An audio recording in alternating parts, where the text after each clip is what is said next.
Guardarei eternamente para ele a minha graça. Salmo 88. Um bom dia. Em nome do Pai, do Filho e do Espírito Santo. Amém. Recorramos sempre à poderosa intercessão de Maria Santíssima, nossa Mãe, e de São José, o Justo. Celebramos hoje, no ofício da memória, Santo Tomás de Aquino, doutor da Igreja, mestre da inteligência, da fé e testemunha luminosa de que pensar Deus é também um ato de amor. Em Tomás, a razão não diminui a fé, ela a purifica. A fé não teme as perguntas, porque nasce da verdade que se deixou encontrar. Santo Tomás nos ensina que crer não é fechar os olhos, mas abri-los para uma realidade mais profunda, e para ele toda a verdade, venha de onde vier, tem sua origem em Deus. Por isso, estudar, refletir e buscar sentido não afastam de Deus, conduzem a Ele. E num tempo marcado por opiniões rápidas e verdades frágeis, Tomás nos recorda que a fé precisa de raízes e a razão de humildade. Sua vida proclama que a santidade não está apenas no que sentimos, mas também no que compreendemos e escolhemos viver. Na primeira leitura de hoje, do segundo livro de Samuel, capítulo 7, dos versículos 4 ao 17, revela um Deus que surpreende. Davi deseja construir uma casa para o Senhor, mas é o Senhor quem anuncia que construirá uma casa para Davi. Antes de qualquer obra humana está a iniciativa divina. Antes do nosso projeto para Deus está o projeto de Deus para nós. A liturgia nos convida a acolher esse Deus que não se deixa aprisionar em templos, mas decide habitar a história, a fragilidade e o futuro do seu povo. Davi tem uma intenção nobre, construir um templo. Seu desejo nasce da gratidão e da consciência de que Deus lhe concedeu estabilidade. No entanto, o texto nos ensina algo decisivo. Nem todo desejo piedoso corresponde imediatamente à vontade de Deus. E quantas vezes também hoje dizemos: Senhor, quero fazer algo por ti, quando Deus nos responde: Antes, deixa-me fazer algo em ti. Vivemos numa cultura de projetos, metas, produtividade e resultados. Até na fé, corremos o risco de transformar Deus em um destinatário de nossas obras, quando Ele deseja ser o autor da nossa história. E Deus, na leitura, fala a Natã à noite, no tempo bíblico, o tempo do discernimento profundo. A resposta divina não é uma reprovação, mas uma reorientação. E Deus recorda Davi: Eu te tirei do pasto, eu caminhei contigo, eu te dei vitórias, eu fiz teu nome grande.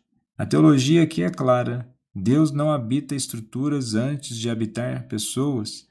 Ele não depende de templos, ele cria alianças, não busca casas de pedra, constrói casas de fidelidade.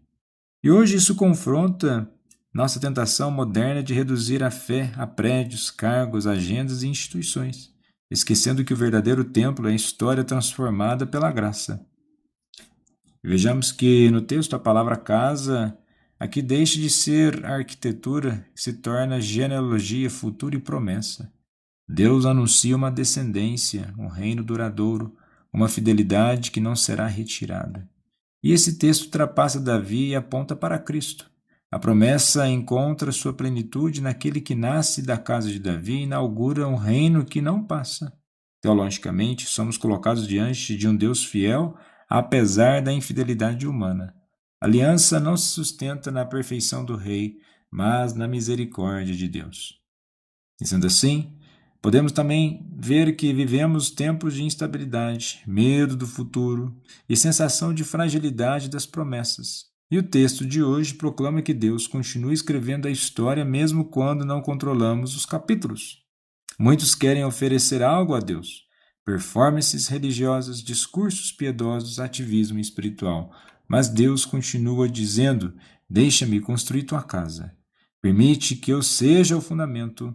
Confia mais na promessa do que no teu projeto. E no Evangelho de hoje, em Marcos, capítulo 4, dos versículos 1 ao 20, mostra também que Deus planta sua promessa no coração humano. Se na primeira leitura Deus mostra a Davi que a verdadeira casa não é feita de pedra, mas é uma promessa que atravessa gerações, ele diz: Eu te farei uma casa. Não é Davi quem garante o reino, é Deus quem estabelece a aliança. Deus constrói antes de sermos capazes de entender. E no Evangelho, Jesus conta a parábola do semeador. O semeador lança a semente, e ela cresce não por esforço humano, mas pela ação da terra, do sol e da chuva de Deus. A semente que cai na boa terra produz fruto abundante. E a mensagem é clara: Deus semeia primeiro, nós acolhemos depois. O fio que une esses textos é simples, mas profundo. Deus inicia a obra, a casa de Davi, a semente do reino. Deus confia no solo, coração do rei, coração do discípulo, e nossa parte é acolher, cuidar e preservar. O mundo de hoje é muito parecido com os solos da parábola. Há corações pedregosos, distraídos, ansiosos, superficiais, que ouvem a palavra, mas não a deixam enraizar. Há corações espinhosos, sufocados pelo medo, pelas pressões, pelo materialismo e pelo egoísmo. E há corações férteis, aqueles que acolhem a palavra, cultivam, perseveram e produzem frutos. Assim como Davi precisou confiar na promessa de Deus antes de construir o templo, nós precisamos criar espaço no coração para a semente de Deus crescer, mesmo sem ver resultados imediatos. E a liturgia nos lembra que a obra de Deus em nós e através de nós é gradual e paciente, mas nunca falha. A promessa se cumpre no tempo de Deus, e o fruto amadurece quando nosso coração se torna terra boa. E do ponto de vista teológico, esses textos nos ensinam esperança, paciência e responsabilidade. Deus não abandona seu projeto, mesmo quando não vemos frutos, ele está atuando. O crescimento espiritual não é instantâneo, é processo. Somos chamados a preparar o solo. Oração, discernimento, serviço e humildade.